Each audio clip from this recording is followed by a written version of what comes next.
This is the BioCentury Show. Brought to you by BioCentury Grand Rounds. Join BioCentury this September in Amsterdam for the second Grand Rounds Europe, an R&D forum focused on translational science at the interface of industry and academia. Welcome to the BioCentury Show. I'm speaking with Angela Genge today.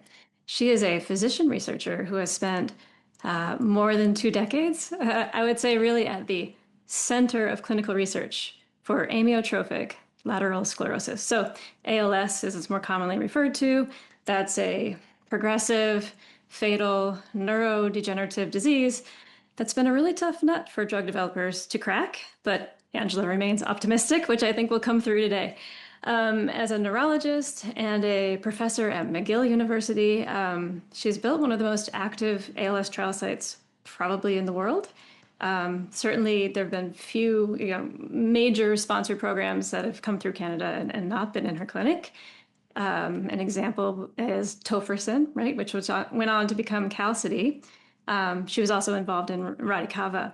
So those are just 2 of the tiny handful of drugs that have actually received approvals for ALS. Scientifically, she came up in an era when multiple sclerosis was being transformed for the first time with effective treatments, and an experience that shaped her philosophy in ALS of, small wins can be meaningful. Take them where you can get them. Okay, one more thing. She is now also a chief medical officer at a biotech called ALS Pharma, which gives her yet another vantage point on the space. So, Angela, welcome to the show. Thank you very much, Selina. Delighted to be here.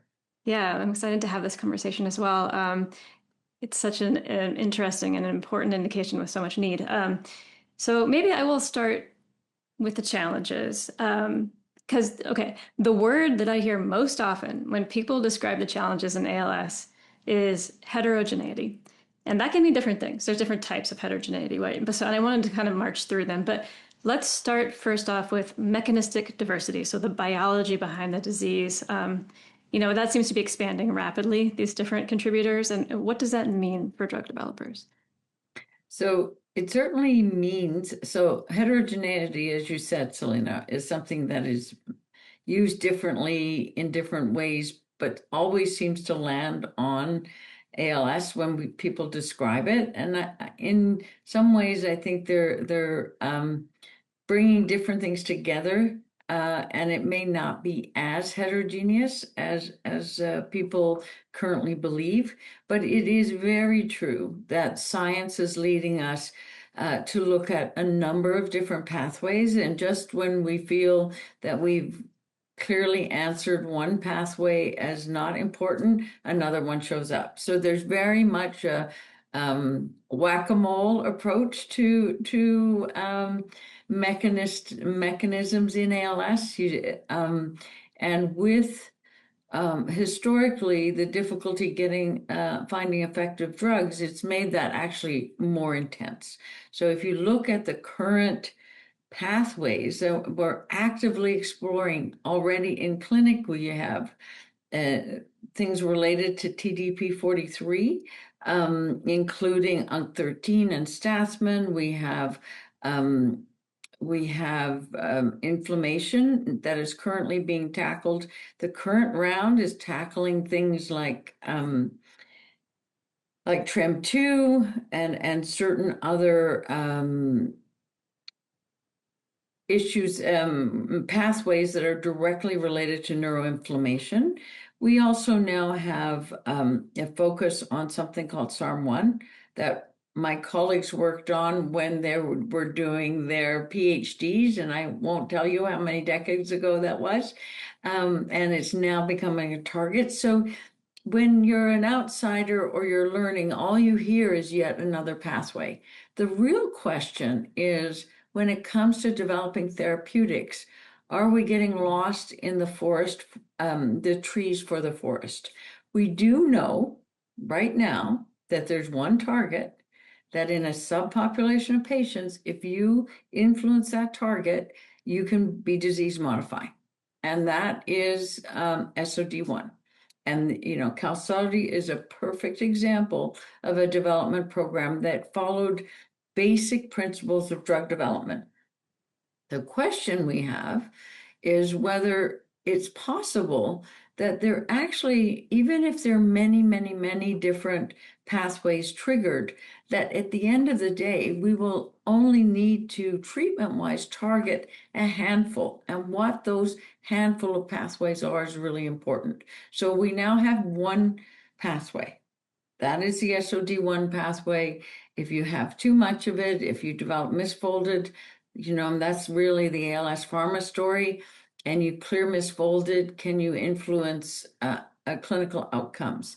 So we have one pathway proven by Koch with follow-on activity, not just ALS Pharma, but this program is the one heading into phase 3. Maybe there are only maybe 3 more. Maybe there are more, but I doubt there are going to be 25 pathways we have to target to get treatments. Even in the most intense oncology, you normally only have a few.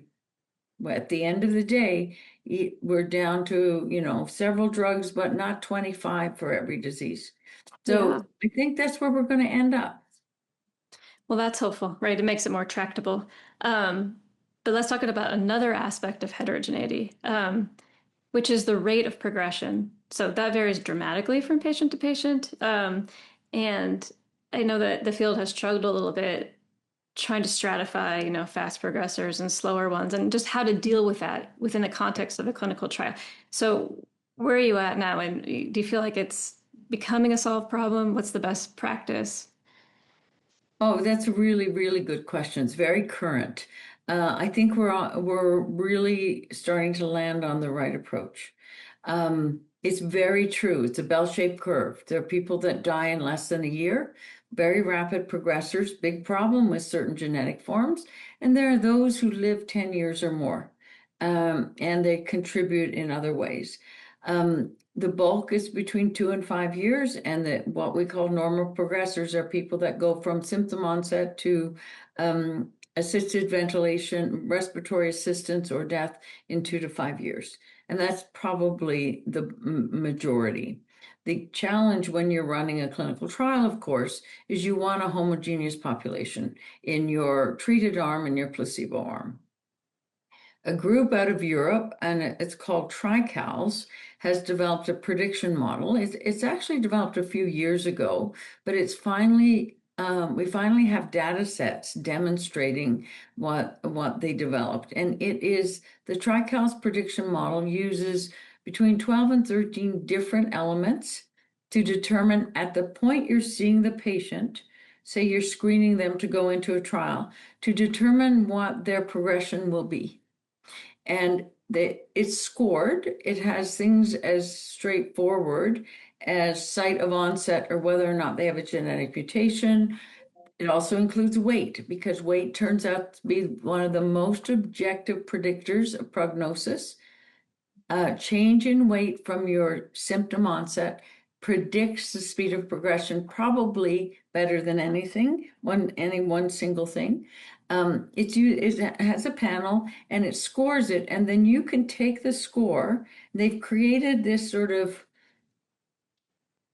system whereby you choose the range of results on the ALS prediction score for for patients that you want to include in your study. So if you want really fast progressors, you move towards one end of the scale. If you want slow progressors, the other. And if you want normal progressors, you go in the middle.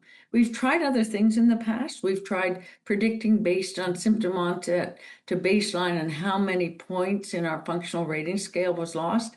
That turned out to be not very good. Because people we're going on people's recollection of their symptom onset, and optimists see themselves as going slow and pessimists see themselves as going fast, and the reality is somewhere in between. We tried run-in so that you would baseline a patient and then do nothing for 3 months. That's basically intolerable for a patient and a clinician, and it also didn't hold up very well over time. So now we have this particular tool that seems to be working. It's been actually implemented in at least 4 sponsored trials in the last couple of years. Data is now out. They're now evaluating how closely the prediction model predicted the rate of progression based compared to how they really predicted in the trial. So that thing seems to be moving along. That's great news. Out of curiosity, how does neurofilament fit into that picture? Is it part of that? Is it separate? Because I seem to recall that was an important piece, baseline neurofilament for CalCity. It's a great question. The original prediction model was developed without neurofilament. Neurofilament has now been added, and it appears to make it even more robust, but it's not essential. You can do it without neurofilament. And one of the things about neurofilament is it's incredible. It was incredibly important for CalSODI, and it's probably very important for another drug that is different type of drug but works the same, knocks down total SOD1. But we now know from a couple of very diligent clinicians, the paper I'm most familiar with is out of Germany, that it doesn't have the same power in sporadic ALS. It's all over the map, and it can change quite quickly if you have a pneumonia, you have a fall, you have a head injury. So because it responds to the acute state of the patient, it bounces around a lot. So that's the biggest downside for neurofilament. It's not going to be as broadly applicable as we hoped. That's really interesting. Yeah, thanks for that. Okay, so on trial design, marching through other challenges that have come up in my discussions over the years. That primary rating scale, ALS-FRS, has been criticized so many times. But I think you argue that actually the scale itself might not be the problem, but how it's executed. So you can talk a little bit about what does good execution look like, and how far has a field come in now being able to do that? It's taken the effort of a group of people, and actually bringing the groups from the US, Europe, and Japan together. So what we have done is made a harmonized version of the training. So all of the questions get the same answers no matter where in the world you do it. So we've harmonized the training so that we've harmonized the scoring. We've identified that one of the most important variables is not the patient, but the rater. That a patient is actually quite consistent in how they rate themselves in the functional rating scale.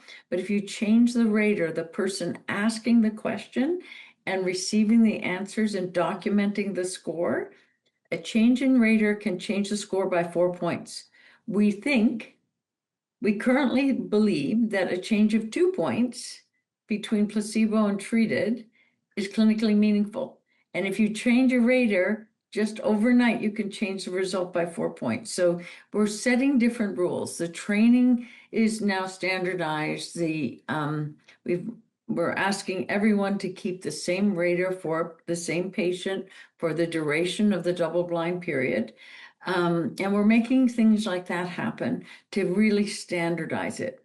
It happened in MS, in the early 90s when I started by helping a colleague, a mentor of mine. I was actually a resident at the time. I started doing the EDSS for him in all the big early MS trials. And they had the advantage of the MRI, but they had to make a regimen around the EDSS in order to make it standardized, because it was the functional rating scale. It could not be something else. And the regulators insisted that it was part of the trials, which is where we are with the ALS-FRS. So we're fixing the training and the scoring. And I've just gotten word from a company just finished a trial. And in fact, the trial was negative. However, they were able to tell me that with this standardized process, it really decreased all the noise in the ALS-FRS. So we are now getting evidence that the hard work of a lot of people is actually paying off in terms of the functional rating scale, which is great news.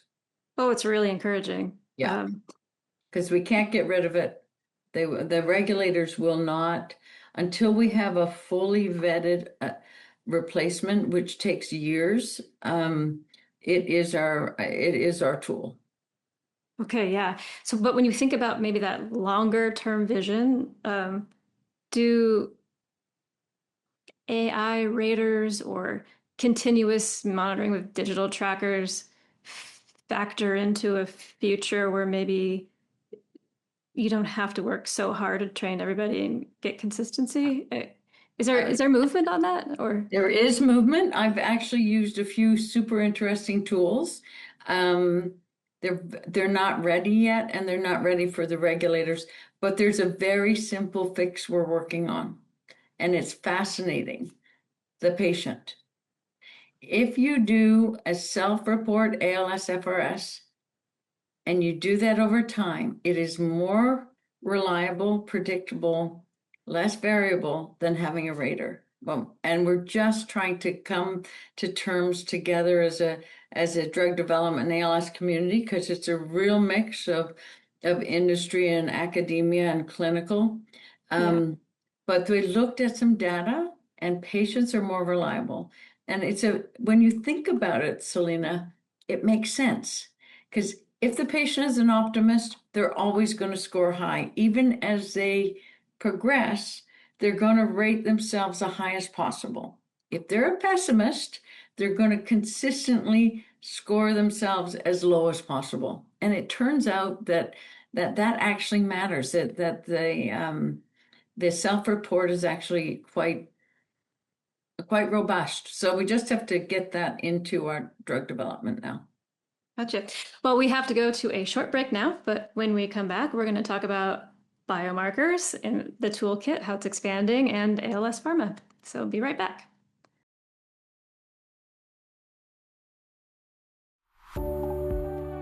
The second edition of BioCentury Grand Rounds Europe convenes the leaders shaping the future of biopharma. This time we meet in Amsterdam, September 23rd to 25th, gathering academic innovators, biotech CEOs, pharma R&D leaders and investors to debate the translational science that will define the next decade.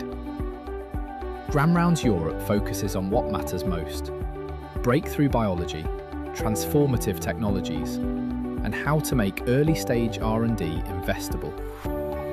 Grand Rounds is where rigorous science meets real-world execution. Join BioCentury and regional host chairs Forbion and BGV and take a deep dive on translational opportunities in the Benelux region.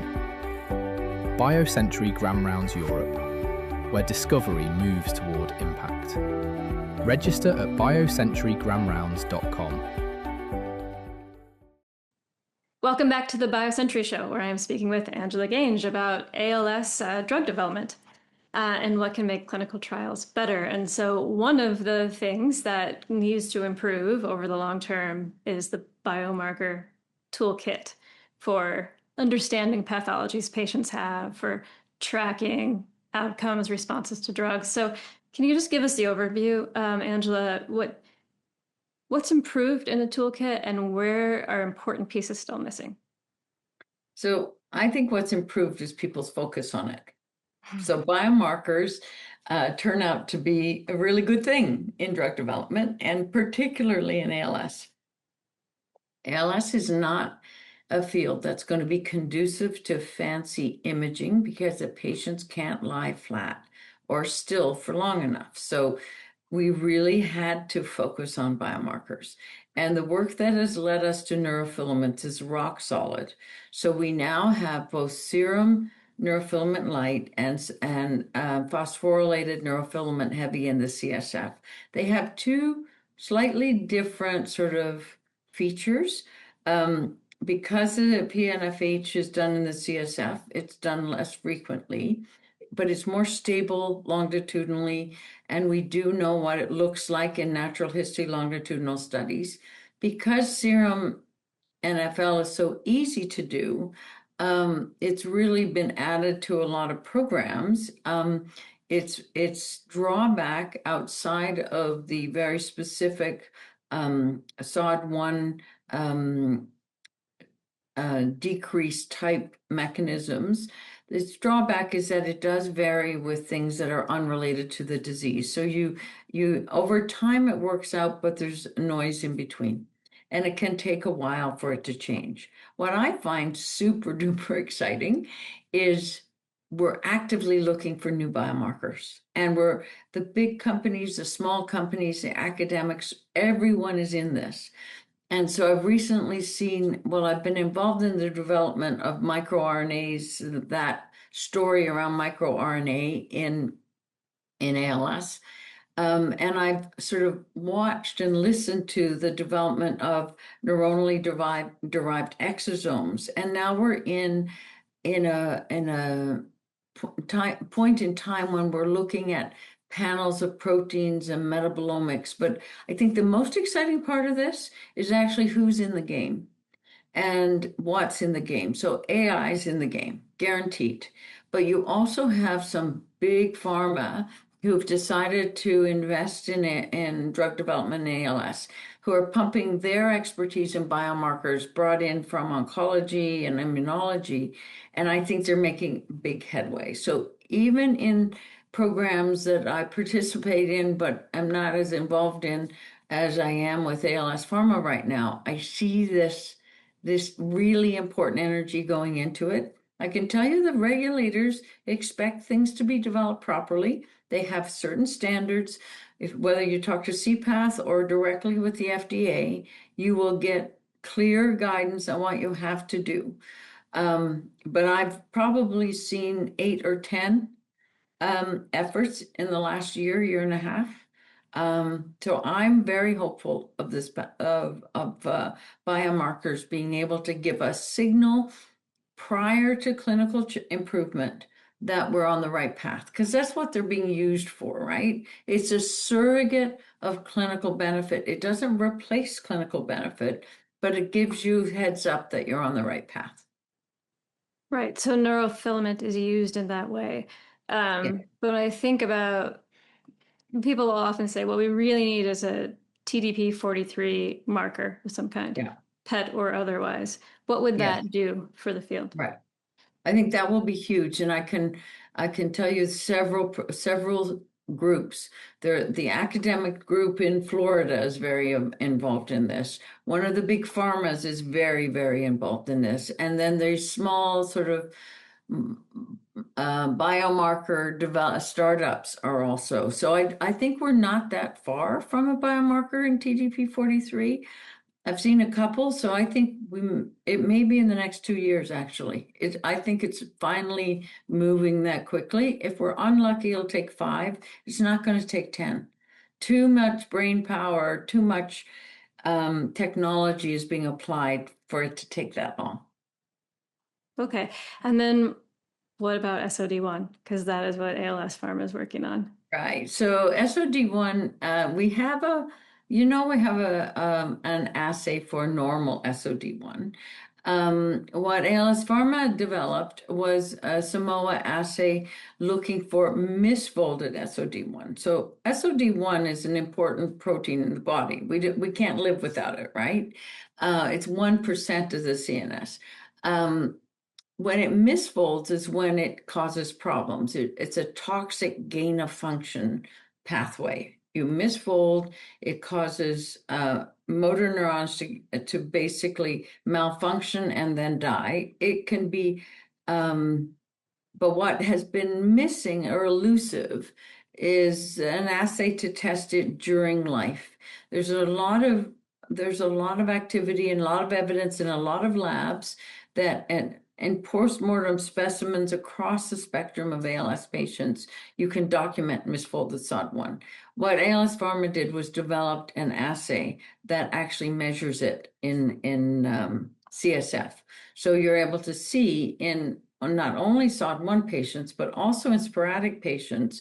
There are sporadic patients who also have elevated misfolded SOD1. So the concept is, although we understand the pathway, through the SOD1 patients, that it's not exclusive to people with the mutation, that wild type, which is normal SOD1, can also start misfolding and start move along like the expression people use is a prion-like manner, because it has this spreading phenomenon.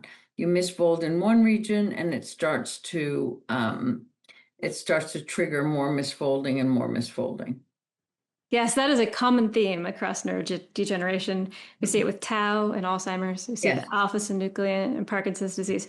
And kind of one of the big debates has been like, okay, well, those proteins like SOD1, their main functions or their main activities or their main home really is intracellular, but then they do this prion spreading thing, which is extracellular. So do you have to target both of those? Will one work? And so far, this intercepting the prion-like spread for the other targets, the tau and synuclein, it has yet to pan out. It might still.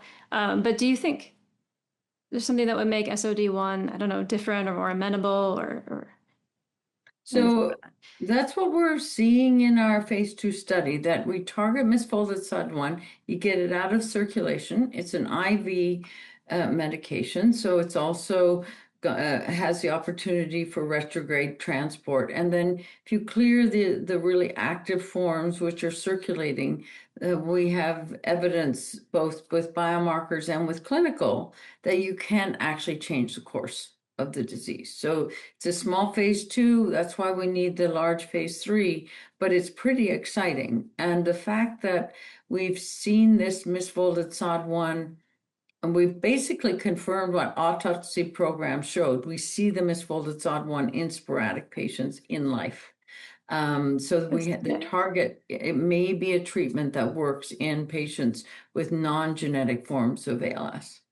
Yeah, it's really neat. You could say this is some of the first phase 2 data from any of these neurodegenerative diseases, suggesting that this intercepting of the misfolded seeds extracellularly might be therapeutically beneficial, which is a big theme. Yeah. Okay. Yeah. So there's TDP pathology, there's SOD1 pathology, which initially I kind of thought was only relevant to those mutation carriers. So how are you getting a sense of like who among the sporadic population this is going to be most useful for, and how big do you think that population might be? So it's interesting because we actually, until we get a biomarker, we assume that most patients have most sporadics are driven by TDP-43 because of pathology, right? Because there's autopsy reports.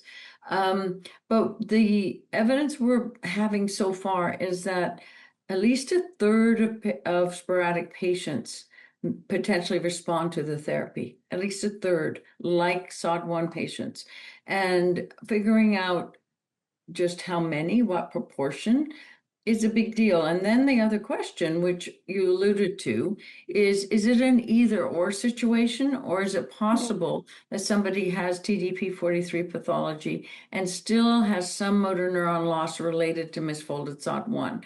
Based on a very few case reports, both in autopsy and with one or two of the patients in our program, which were there because they didn't have SOD1 and ended up having other mutations, that it's not an either or. You can have a mutation or TDP-43 pathology and still have misfolded SOD1. So it could very well be that we are down to, I'm not saying there's only two, because I think we're going to probably have 3 or 4 key pathways that when you target them well, you could change the course of this disease. But I don't think there's 100. I'm happy that we're seeing 100, but I think it will whittle it down, and I think there will be a handful. And right now, the evidence in this program is you've got the SOD1 patients, the patients with the mutation, and you have a proportion of patients with sporadic disease, meaning they don't have the SOD1 mutation, that also have the misfolded SOD1 circulating, and you can target it and have an effect. So that's big. Yeah. So right now, I presumably what you would like to study, if you could study, is how SOD1 and TDP3 interact, how they both interact in the presence of the drug, which you presumably can't do now as you're designing your phase 3 trial. Right. But what can you design into the trial, given everything that you've said in this discussion about optimizing for success with today's challenges and tools? Yeah. What are you thinking? Well, we're definitely looking at making sure that all the arms of the trial are balanced in terms of levels of misfolded SOD1, so we get a clear picture at the end of the trial. And we're also going to make sure we're balanced with somehow with NFL. But I think what we're going to really do is look at some of the traditional, well-studied outcome measures to see just how much what we see assay-wise with biomarkers actually translate into clinical effect. I think that's what we have to do. We have evidence that it does, but now we need it in larger numbers. What we're happy about is this is an easy to give drug. So we're not going to have to worry about an IV, any reaction. We will be looking at developing different kinds of biomarkers related to misfolded SOD1, but what will be integrated and what will be done at the end of the study, we'll see. And I feel TDP-43 is also really important. So I don't see this as as one or the other. I think this is the two main paths. I think we need to explore both of them, particularly for patients with sporadic disease where we can't blame a gene. Totally. And if I remember correctly, among the lessons when we were talking earlier that you said came out of the tofersen trial and other trials is really just how long you need to wait to see changes on that rating scale. So you want to talk a little bit about that?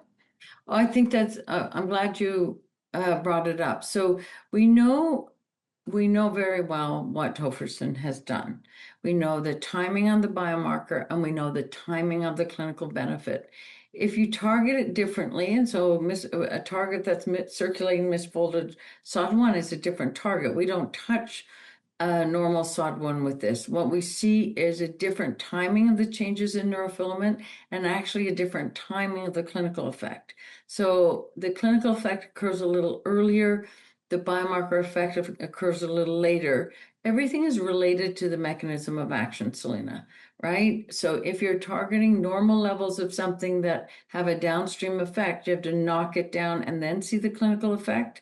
And so we're looking at doing the double-blind trial for 12 months so that we give adequate time to understand. And I see this as the trend across the field. I think the experiment that was doing 6 months double-blind, and there's still debate, but I think that was an experiment, and I understand from the patient perspective why. But if we miss a target, because we nearly didn't get tofersen because of it, we're actually doing more harm than good. So it's better to take the longer period to do the double blind. There's debate, 9 months, 12 months, 18 months. Very Canadian, straight in the middle, 12 months double blind, and give yourself a chance to be able to demonstrate efficacy so you can go quickly to approval. Yeah. So we've talked about a lot of lessons that have been learned. Have there been lessons that you think people should have learned, but they haven't fully absorbed yet? Interesting way to say it. So I think we have to be rigorous in our trial design.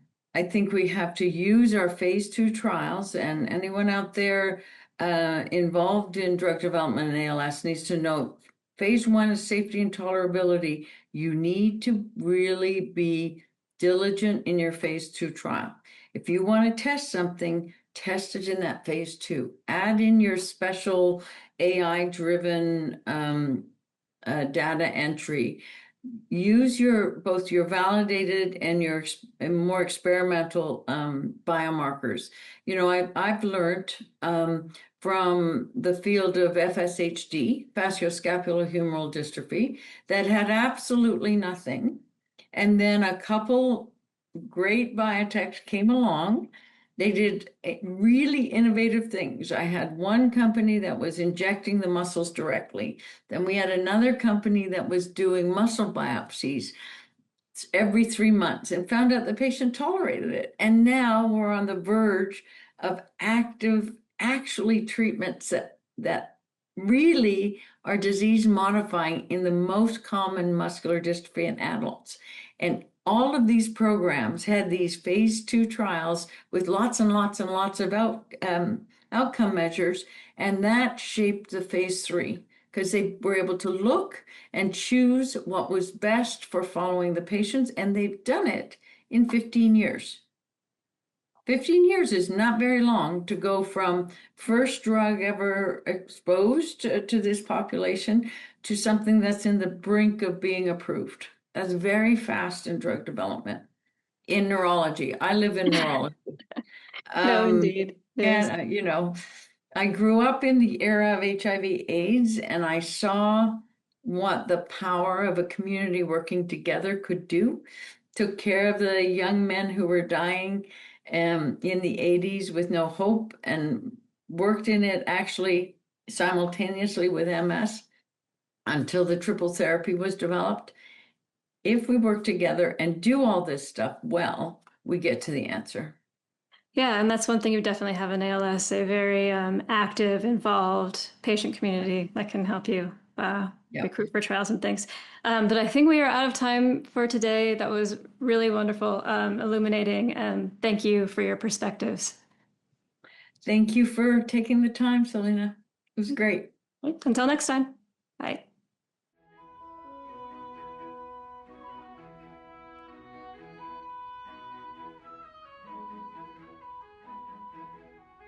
Brought to you by BioCentury Grand Rounds. Join BioCentury this September in Amsterdam for the second Grand Rounds Europe, an R&D forum focused on translational science at the interface of industry and academia.